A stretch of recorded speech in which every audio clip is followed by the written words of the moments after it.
Hello everyone, my name is Meghan and I'm here at the Ashland Public Library in Ashland, Ohio. And today we are going to be starting our read-along of The Lightning Thief by Rick Riordan. If you have a copy of the book at home, please feel free to follow along. If not, you can just watch and listen.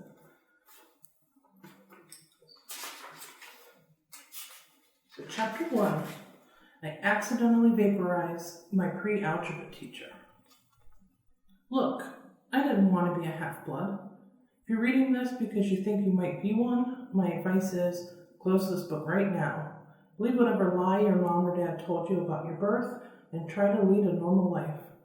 Being a half-blood is dangerous. It's scary. Most of the time, it gets you killed in painful, nasty ways. If you're a normal kid reading this because you think it's fiction, great, read on. I envy you for being able to believe that none of this ever happened. But if you recognize yourself in these pages, if you feel something stirring inside, stop reading immediately. You might be one of us. And once you know that, it's only a matter of time before they sense it too, and they'll come for you. Don't say I didn't warn you. My name is Percy Jackson. I'm 12 years old. Until a few months ago, I was a boarding student at Yancey Academy, a private school for troubled kids in upstate New York. Am I a troubled kid? Yeah, you could say that. I could start at any point in my short, miserable life to prove it, but things really started going bad last May, when our 6th grade class took a field trip to Manhattan. 28 mental case kids and 2 teachers on a yellow school bus heading to the Metropolitan Museum of Art to look at ancient Greek and Roman stuff. I know, it sounds like torture. Most Yancey field trips were.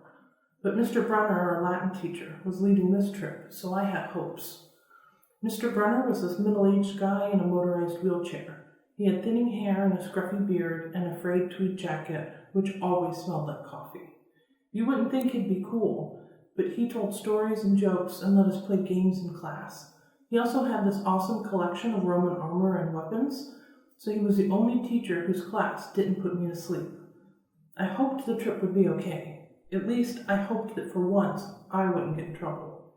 Boy, was I wrong. See, bad things happened to me on field trips. Like at my 5th grade school when we went to the Saratoga battlefield, I had this accident with a Revolutionary War cannon. I wasn't aiming for the school bus, but of course I got expelled anyways. And before that, at my 4th grade school, when we took a behind-the-scenes tour of the Marine World Shark Pool, I sort of hit the wrong lever on the catwalk, and our class took an unplanned swim. And then the time before that, well, you get the idea. This trip, I was determined to be good. All the way into the city, I put up with Nancy Bobofit, the freckly, red-headed kleptomaniac girl, hitting my best friend Grover in the back of the head with chunks of peanut butter and ketchup sandwich. Grover was an easy target. He was scrawny. He cried when he got frustrated. He must have been held back several grades because he was the only 6th grader with acne and the start of a wispy beard on his chin. On top of all that, he was crippled. He had a note excusing him from PE for the rest of his life because he had some kind of muscular disease in his legs. He walked funny, like every step hurt him, but don't let that fool you.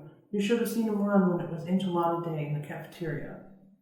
Anyway, Nancy Bobofit was throwing wads of sandwich that stuck in his curly brown hair, and she knew I couldn't do anything back to her because I was already on probation. The headmaster had threatened me with death by in-school suspension if anything bad, embarrassing, or even mildly entertaining happened on this trip. I'm going to kill her, I mumbled.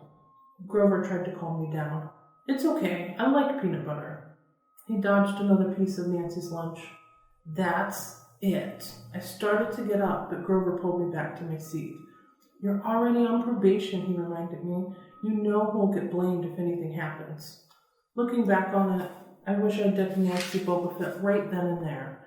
In-school suspension would have been nothing compared to the mess I was about to get myself into. Mr. Brunner led the museum tour. He rode up front in his wheelchair, guiding us through the big, echoey galleries, past marble statues and glass cases full of really old black and orange pottery. It blew my mind that this stuff had survived for 2,000, 3,000 years. He gathered us around a 15-foot-tall stone column with a big sphinx on the top and started telling us how it was a grave marker, a stele, for a girl about our age. He told us about the carvings on the sides. I was trying to listen to what he had to say because it was kind of interesting. But everyone around me was talking, and every time I told them to shut up, the other teacher chaperone, Mrs. Dodds, would give me the evil eye. Mrs. Dodds was this little math teacher from Georgia who always wore a black leather jacket, even though she was 50 years old. She looked mean enough to ride a Harley right into your locker. She'd come to Yancey halfway through the year when our last math teacher had a nervous breakdown. From her first day, Mrs. Dodds loved Nancy Bobofet and figured I was double spawn.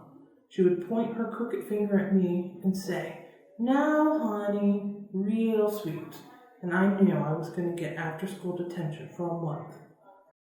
One time, after she made me erase answers out of old math workbooks until midnight, I told Grover I didn't think Mrs. Dodds was human. He looked at me real serious and said, "You're absolutely right." Mr. Brunner kept talking about Greek funeral art. Finally, Nancy Bobofet snickered something about the naked guy on the stele, and I turned around and said, "Will you shut up?" It came out louder than I meant it to. The whole group laughed. Mr. Brunner stopped his story. "Mr. Jackson," he said, "did you have a comment?" My face was totally red. I said, "No, sir." Mr. Brunner pointed to one of the pictures on the stele. "Perhaps you'll tell us what this picture represents."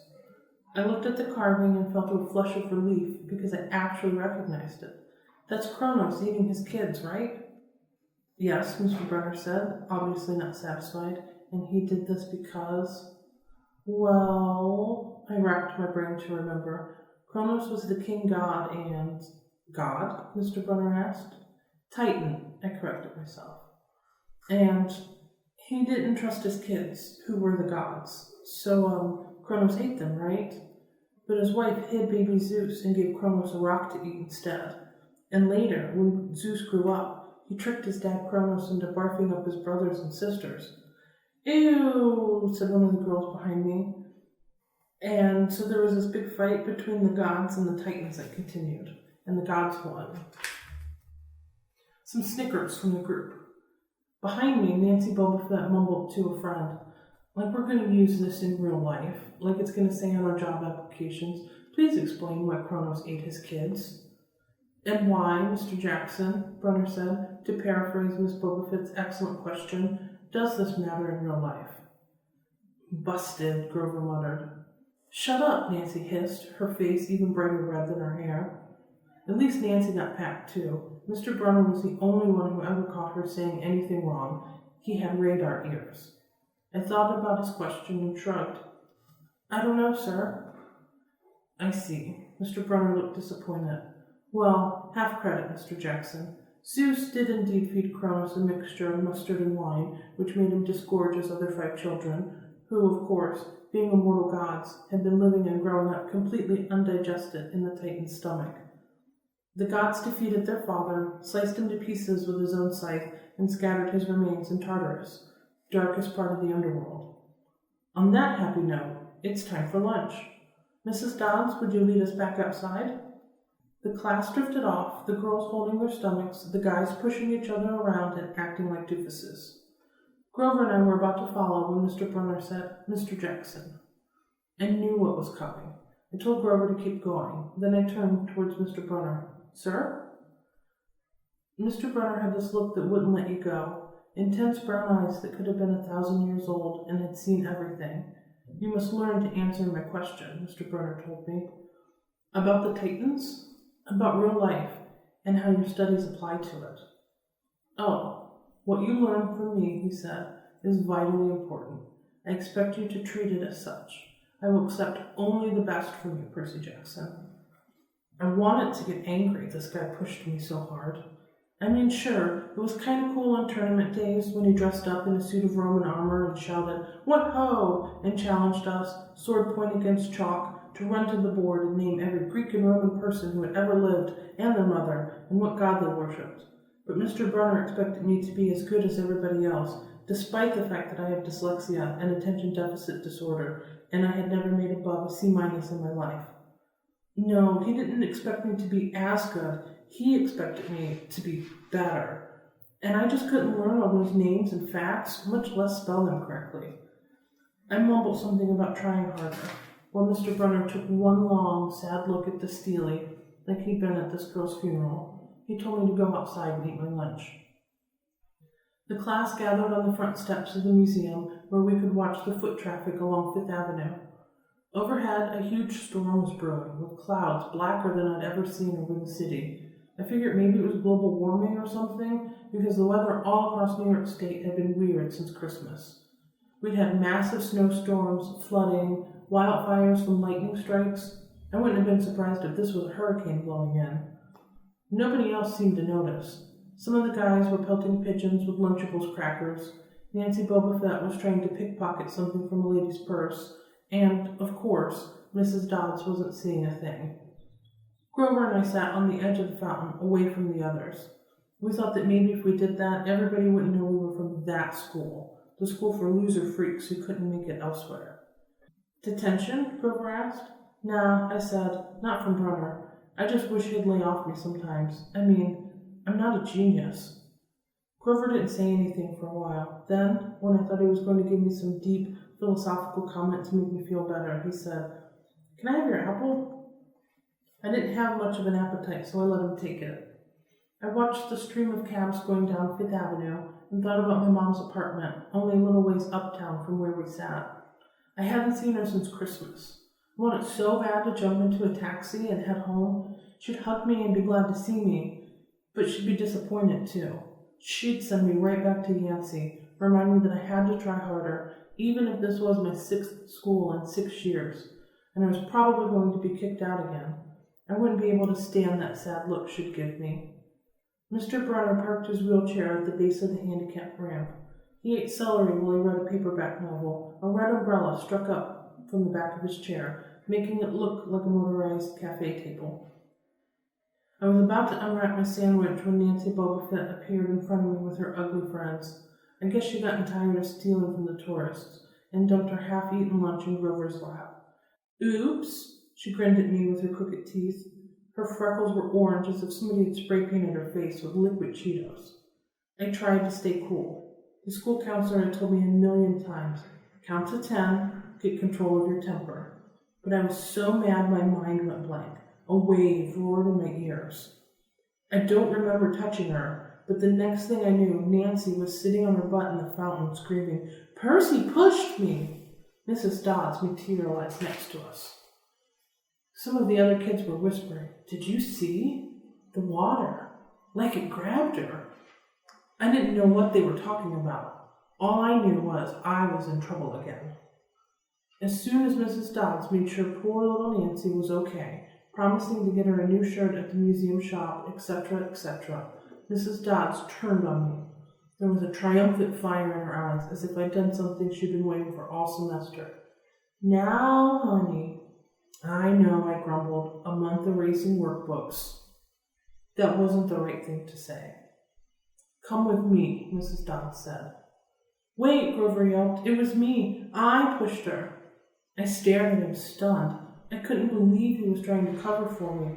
Mrs. Dodds scared Grover to death. She glared at him so hard his whiskery chin trembled. I don't think so, Mr. Underwood, she said. But you will stay here. Grover looked at me desperately. It's okay, ma'am, I told him. Thanks for trying. Honey, Mrs. Dodds barked at me. Now. Nancy Boba Fett smirked. I gave her my deluxe, I'll kill you later stare. Then I turned to face Mrs. Dodds, but she wasn't there. She was standing at the museum entrance, way at the top of the steps, gesturing impatiently for me to come on. How'd she get there so fast? I have moments like that a lot, when my brain falls asleep or something, and the next thing I know I've missed something, as if a puzzle piece fell out of the universe and left me staring at the blank place behind it. The school counselor told me this was part of the ADHD, my brain misinterpreting things. I wasn't so sure. I went after Mrs. Dodds. Halfway up the steps, I glanced back at Grover, who was looking pale, cutting his eyes between me and Mr. Brunner, like he wanted Mr. Brunner to notice what was going on. but Mr. Brunner was absorbed in his novel. I looked back up. Mrs. Dodds had disappeared again. She was now inside the building, at the end of the entrance hall. Okay, I thought. She was going to make me buy a new shirt for Nancy at the gift shop. But apparently that wasn't the plan. I followed her deeper into the museum. When I finally caught up to her, we were back in the Greek and Roman section. Except for us, the gallery was empty. Mrs. Dodds stood with her arms crossed in front of a big marble frieze of the Greek gods. She was making this weird noise in her throat, like growling. Even without the noise, I would have been nervous. It's weird being alone with a teacher, especially Mrs. Dodds. Something about the way she looked at the frieze, as if she wanted to pulverize it. You've been giving us problems, honey, she said. I did the safe thing. I said, yes, ma'am. She tugged on the cuffs of her leather jacket. Did you really think you would get away with it? The look in her eyes was beyond mad. It was evil. She's a teacher, I thought nervously. It's not like she's going to hurt me. I said, I'll try harder, ma'am. Thunder shook the building. We are not fools, Percy Jackson, Mrs. Dodds said. It was only a matter of time before we found you out. Confess, and you will suffer less pain. I didn't know what she was talking about. All I could think of was that the teachers must have found the illegal stash of candy I'd been selling out of my dorm room. Or maybe they realized I got my essay on Tom Sawyer from the internet without ever reading the book, and now they were going to take away my grade. Or worse, they were going to make me read the book. Well, she demanded. Ma'am, I don't. Your time is up, she hissed. Then the weirdest thing happened. Her eyes began to glow like barbecue coals. Her fingers stretched, turning into talons. Her jacket melted into large, leathery wings. She wasn't human. She was a shriveled hag with bat wings and claws, and a mouthful of yellow fangs, and she was about to slice me to ribbons. Then, things got even stranger. Mr. Brunner, who'd been out front in the museum a minute before, wheeled his chair into the doorway of the gallery, holding a pen in his hand. What ho, Percy, he shouted, and tossed the pen through the air. Mrs. Dodds lunged at me.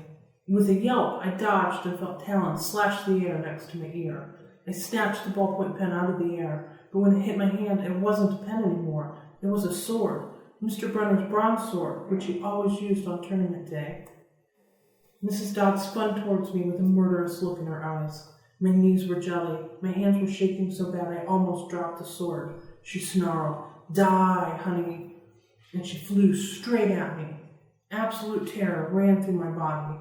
I did the only thing that came naturally. I swung the sword. The metal blade hit her shoulder and passed clean through her body as if she was made of water. Hiss!